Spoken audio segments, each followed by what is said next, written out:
কালকে ভারপ্রাপ্ত চেয়ারম্যান পরিষ্কার করে দিয়েছেন, আমরা অনুপ্রবেশকারী বলি।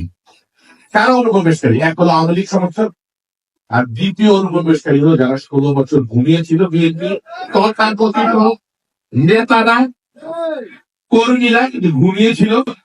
আপনি যে নাকি জেগে ঘুমায় থাকে, কিন্তু আপনি থাকতে কাজ ফেলে দিলেও সে কিন্তু উঠবে না, এরকম করে ঘুমিয়েছিল। তারা এখন এসেছে, দল করবেন, আলহামদুলিল্লাহ করেন, লাইনে আসেন। আমাদের তো সামনে আছে জেল কেটেছে, সেরকম নেতা আছে, মামলা কেটে সেরকম নেতা আছে, বাড়ি ছাড়া ছিল সেরকম নেতা কেন?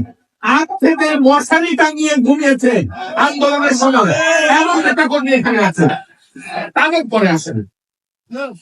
যে লোকটা রক্ত দিয়েছে, যেই লোকটা জেলে পচে মরেছে, যেই লোকটা ফ্যামিলি নিঃস্ব হয়ে গেছে, তাকে তো আমি আগে মূল্যায়ন করবো, তার মনে না পরের কথা।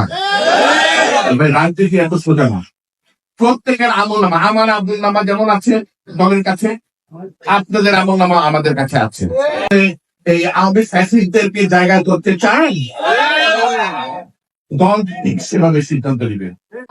হয়তো আশাগত বা মন খারাপ, কিন্তু ভাই উপায় নাই, দিব না। এরা ভোট, এরা ভোট টাকা, এরা আপনার আমার ভোট দিতে দেয়নি। আমাদের অধিকারকে তারা পায়ের নিচে ফেলে তারা চেয়ারম্যানগিরি করবেন, হবে না। বাস্তবতা বাংলাদেশে 15 থেকে 20% লোককে কিন্তু আপনি জেলে ঢুকাতে পারবেন না। এবং আমরা ইংরেজি বলি রিকনসিলিয়েশন। রক কাটা পার্টির কোনো জায়গা নাই, কোনো জায়গা নেই।